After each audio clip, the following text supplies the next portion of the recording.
Dari sisi Demokrat tentu jawabannya iya, karena ingin memastikan apakah AHY akhirnya jadi dipilih sebagai calon wakil presiden setelah terus memarking Anies Baswedan. Tapi bagi Anies Baswedan tentu barangkali akan tidak menguntungkan kalau cepat-cepat mengumumkan, karena akan diketahui lawan. Saya meyakini sobat era sekalian, nama yang sudah diputuskan oleh tim 8 pastilah AHY. Karena kalau nama lain barangkali tidak ada penyokongnya, tidak ada pendukungnya. Sebenarnya kan pertarungan paling besar adalah antara kubu Demokrat yang menginginkan AHY dan kubu Nasdem yang menginginkan bukan AHY sesungguhnya. Ya, basis sebagai mantan Panglima TNI jelas kuat pasti ada ya. Basis kedua adalah basis sebagai oposisi hari ini dengan koalisi aksi menyelamatkan Indonesianya. Memang ini organisasi yang bukan seperti NU tentunya, tetapi paling tidak dia ada kaki juga, bukan tidak ada kaki. Tapi apakah itu akan mengangkat atau tidak? Ya, this is the question.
Assalamualaikum warahmatullahi wabarakatuh, sobat RH sekalian. Jumpa lagi kita di channel yang keren ini. Kita bacakan dan ulas ini ya. Ada Anies Baswedan balik haji tanggal 10 Juli hari ini. Langsung umumkan cawapres, tanda tanya. Kemarin kita sudah bahas ya, gosip pengamat Faisal Assegaf yang mengatakan bahwa SBY sudah merestui Gatot Nurmantio sebagai wakil presiden atau calon wakil presiden dari Anies Baswedan, dan itu adalah langkah yang penting ya, walaupun kemudian tentu selanjutnya ada di tangan Surya Paloh kalau seandainya memang Anies Baswedan mau memilih Gatot Nurmantio. Ketika pergi haji, sebenarnya Anies Baswedan sudah mengantongi satu nama dan dia memerintahkan tim 8 yang merupakan perwakilan dari 3 partai pengusung dan perwakilan dirinya tidak lagi membahas mengenai calon wakil presiden, tapi sudah kepada soal-soal yang bersifat strategis lainnya. Dan diyakini bahwa dia sudah bawa satu nama ke Mekah Al-Mukarramah, sudah berdoa di Padang Arafah, dan terima kasih juga kepada Anies Baswedan ya, yang sudah ikut mendoakan doa yang saya titipkan juga ya. Saya hanya titip selamat dunia dan akhirat ya, meninggal dalam keadaan husnul khatimah, kemudian bebas dari siksa kubur dan langsung bisa menjejak surganya bersama orang-orang yang kita cintai dan orang-orang muslim lainnya, tentu bersama Rasulullah Shallallahu Alaihi Wasallam. Ya, sahabat era sekalian, kita harus pahami ya, memang tidak mudah untuk menentukan calon wakil presidennya karena pertarikan-pertarikan tersebut, pergesekan-pergesekan yang ada. Dan kita tahu bahwa nama yang menguat AHY, kemudian swing ke Yeni Wahid, dan sekarang ini ada gosip pengamat Faisal Assegaf mengatakan bahwa sekarang yang menguat adalah Gatot Nurmantio. Karena SBY lebih mau Gatot ketimbang Yeni Wahid misalnya. Tentu semua itu dalam rangka pertimbangan kira-kira menang atau kalah ya, pertimbangan apakah wakil presiden ini cukup signifikan perannya untuk memastikan kemenangan. Dan memang ada satu skenario misalnya ketika Jenderal Andika Perkasa ada di kubu Ganjar Pranowo, maka pertanyaannya adalah akan di manakah institusi TNI akan bersikap ketika kemudian barangkali nanti mantan polisi juga akan membackup Ganjar Pranowo, akan kita bertanya kemanakah polisi akan bersikap. Tapi jangan lupa kemarin ada 170 jenderal yang memberikan dukungan kepada Anies Baswedan dan sudah melakukan deklarasi. Hal yang luar biasa ya, dipimpin oleh Letjen Ediwan Prabowo, kebetulan namanya Prabowo juga, mereka sudah mendeklarasikan dukungan terhadap Anies Baswedan. Kalau Gatot Nurmantio masuk dalam barisan tersebut, maka akan semakin kuat barisan Anies Baswedan. Kita tentu tidak menginginkan keterlibatan tentara aktif di dalam politik, tapi yang kita inginkan adalah baik institusi Polri, TNI maupun BIN itu bisa menjaga netralitasnya, tidak terlibat dalam politik praktis untuk memenangkan salah satu kandidat sebagaimana banyak diyakini selama ini. Mereka terlibat dalam pemenangan. Ya, saya ketika pulang kampung misalnya pernah ngomong dengan salah seorang ya petinggi lah Polri, walaupun pangkatnya belum jenderal, masih pangkat kombes, yang mengatakan bahwa ya nanti Polri pasti akan mengarahkan dukungan kepada calon tertentu dengan cara membentuk satgas-satgas, dan ya salah satu fungsinya adalah kalau misalnya nanti ada money politics misalnya, orang bawa uang berkarung-karung, kalau itu dari kubu lawan maka akan di-marking. Kalau mereka kumpul di suatu tempat, di hotel, maka hotelnya akan di-marking, dijaga agar mereka tidak bisa membagikan uang tersebut. Sebaliknya, terhadap mereka yang katakanlah didukung ya oleh penegak hukum, maka akan dibiarkan mereka membagi-bagikan uang tersebut. Nah, ini yang menurut saya yang harus kita pahami ya, agar kemudian TNI, Polri, dan BIN bersikap netral, termasuk juga ASN ya, dan pengurus BUMN. Ingat bahwa Anda sudah disumpah untuk melaksanakan hukum ya, dan hukum yang Anda laksanakan itu bukan perintah presiden, bukan perintah incumbent atau perintah kekuasaan, tetapi hukum yang memang sudah di-set sebelumnya. Oke. Coba Sobat Era sekalian, kita bacakan sedikit ya. Anies Baswedan bersama keluarganya kembali ke tanah air pada 10 Juli usai menunaikan rangkaian ibadah haji. Lalu apakah langsung mengumumkan nama cawapres ya?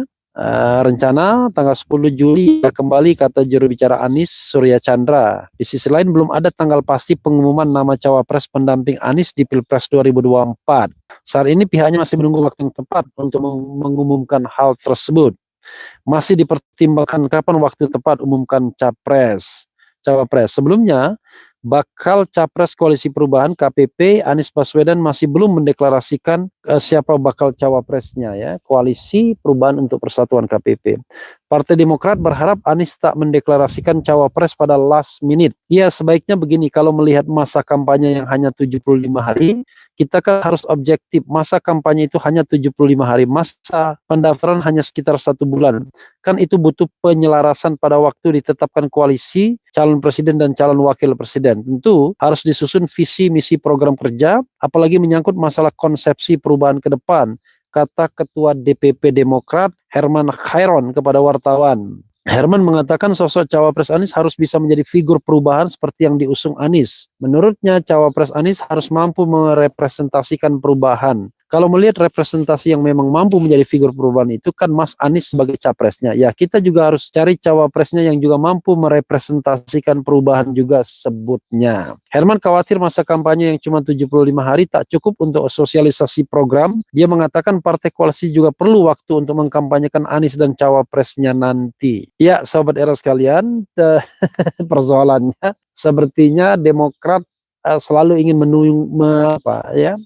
menunggu kepastian kapan cawapresnya diumumkan.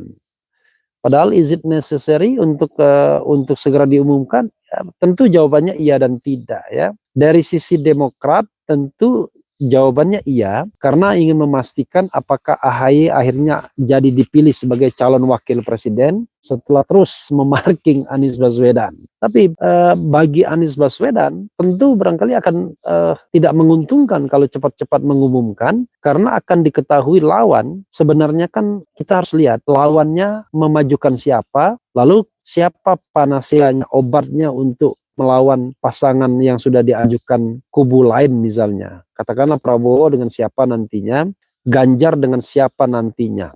Saya sebelum pergi ke sini ya, ke Turki, sempat bertemu dan berbincang-bincang dengan Surya Paloh ya, secara tidak sengaja ketika saya ada acara di Nasdem Tower, diundang sebagai pembicara dan kemudian bertemu. Dia sendiri sepertinya mengisyaratkan tidak ingin mengumumkan cawapres cepat-cepat, ya, tidak ingin cepat-cepat. Kenapa begitu? Karena melihat kira-kira kubu lawan akan memajukan siapa. Jadi berbeda dengan keinginan Partai Demokrat yang terus-menerus mendesak untuk mengumumkan calon wakil presiden. Mereka khawatir sepertinya nama AHY akan berubah. Saya meyakini, Sobat Era sekalian, nama yang sudah diputuskan oleh tim 8 pastilah AHY. Karena kalau nama lain barangkali tidak ada penyokongnya, tidak ada pendukungnya. Sebenarnya kan pertarungan paling besar adalah antara kubu Demokrat yang menginginkan AHY dan kubu Nasdem yang menginginkan bukan AHY sesungguhnya, tetapi preferensinya kepada Hovifah atau Yeni Wahid. Saya pernah mendengar langsung dari Wakil Ketua Umum Nasdem Ahmad Ali misalnya, ya, dan itu disampaikan ketika ada pertemuan para relawan. Nah, tapi sepertinya akhirnya ya ada sikap untuk menyelesaikan ini secara mengambang dan menyerahkannya kepada Anies Baswedan, dan Anies kemudian memerintahkan untuk tidak lagi membahas soal calon wakil presiden ini. Belakangan nama Yeni yang muncul, tapi begitu Gatot tampil ya dalam pidatonya yang berapi-api dalam acara Oke Ganti Baru ya, orasi kebangsaan Gatot Nurmantio dan tokoh-tokoh pembaharu, kelihatannya Gatot naik ya. Beberapa pihak, beberapa komponen mengharapkan Gatot yang mendampingi Anies Baswedan. Dan Sahgan dan Nainggolan itu secara terang-terangan mengatakan hendaknya Anies membawa 3 nama ini ke Mekah ketika menjalankan ibadah haji ya. 1 adalah AHY, 2 adalah Gatot Nurmantio sesuai dengan abjad, dan ketiga adalah Yeni Wahid. Siapa yang kemudian akan dipilih Anies sesuai tentu dengan doanya di baik di Padang Arafah, di pintu Ka'bah Multazam kalau mungkin, kemudian doanya di Hijr Ismail ya, di Pancuran, di bawah Pancuran Emas, atau juga di Raudhoh misalnya. Kita tahu itu adalah tempat-tempat yang mustajab untuk berdoa, dan kita berharap bahwa Anies Baswedan sudah menemukan jawabannya selama menunaikan ibadah haji ya. Kita bacakan komentar Sobat Era terkait dengan isu ini ya. Oke, sobat semuanya, kita bacakan komentar Sobat Era terkait dengan isu ini ya. Mudah-mudahan semuanya sehat walafiat. Kita tidak lupakan soal pilpres, soal pencapresan, tapi kita tidak lupakan kasus-kasus lain seperti kasus BTS. Ya, oke sobat semuanya, ini tadi ya, enak ya sambil santai begini, sambil santai ya dengan latar belakang Kapadokia. Luar biasa, ini kota Stone City ya, the Stone City, ini kota batu ya, semuanya batu. Hotel yang saya tempatin ini cuma 8 kamar saja, berundak-undak ya, karena mereka memang tidak membiarkan, tidak boleh meratakan batunya. Jadi hotel dan lain sebagainya dibuat berdasarkan tekstur batu-batu yang ada. Oke. Dan suara burungnya luar biasa. Oke, coba kita bacakan sedikit komentar Sobat Era. Assalamualaikum, Allahu Akbar. Anies akan kuat di pihak NU dan rakyat kecil bila bersatu Anies dan Yeni Wahid Hashim. Oke ya. Jadi kalau kita baca komentar Sobat RH pun beda-beda ya. Ada yang menganggap Anies Yeni, ada yang menganggap Anies AHY, ada Anies Gatot. Ya. Itu namanya aspirasi dan kita tidak boleh cegah ya. Kemudian Sehat selalu Bang RH, mantap Bang Anies Pak Gatot. Kemudian kalau Gatot Nurmantio jadi dipilih harus dipikirkan juga cara mendapatkan suara dari kaum Nahdien yang merupakan organisasi terbesar di Indonesia. Anies koalisi dengan tokoh NU kuat. Anies dongkrak suara berkoalisi dengan pembesar NU seperti Yeni Wahid Hashim atau keluarga Mbah Maimun ya. Oke. Presiden Jokowi banyak menghibur. Oke. Apalagi nih ya. Alhamdulillah Pak Anies yes, Pak Gatot good, Allahu Akbar. Yeni perempuan dilarang. Oke, kita nggak bicara mengenai soal larang-larangan ya. Oke, kemudian AHY pengalaman memerintah dan berkoordinasi tidak banyak dan belum perwira tinggi. Gatot paling cocok, real general yang dicapai dengan perjuangan. Oke ya, Gatot Nurmantio. Gerakan NU sedunia, perwakilan petinggi NU dan ulama Sunni sedunia berdoa untuk kemunculan Hujatul Islam. Kemudian apalagi ya? Wakil Presiden kuat di backup NU, ulama ormas sedunia dari tokoh NU, trik siasat PDI Joko gandeng tokoh NU, jadi Anies ikuti gaya PDI gandeng tokoh NU Yeni Wahid Hashim, cerdas. Kemudian Anies Presiden, Gatot wakilnya, pasangan yang nice ya, cocok Anies Gatot. Lebih setuju Anies AHY Pak Gatot Menhan agar bisa menangani OPM. Oke ya, jadi ya selalu begitu ya, selalu pro dan kontra, mana yang baiknya Anies Gatot atau Anies AHY atau Anies apa. Tapi saya katakan one thing for sure, alternatif Anies selain AHY itu baru bisa berjalan kalau Demokrat tetap komited. Tapi kalau Demokrat tidak komited ya koalisi bisa bubar ya. Nah, makanya restu SBY itu dibutuhkan atau diperlukan. Apa Gatot bakal ngangkat maksudnya? This is the question. Apakah Gatot bakal ngangkat? Ataukah Gatot, apa peran Gatot Nurmantio? Ini juga menarik. Jadi basis Gatot Nurmantio itu ada dua. Pertama adalah basis oposisi, basis sebagai mantan Panglima TNI, jelas kuat pasti ada ya. Basis kedua adalah basis sebagai oposisi hari ini dengan Koalisi Aksi Menyelamatkan Indonesianya. Memang ini organisasi yang bukan seperti NU tentunya, tetapi paling tidak dia ada kaki juga, bukan tidak ada kaki. Tapi apakah itu akan mengangkat atau tidak? Ya, this is the question. Karena itu silahkan nilai ya.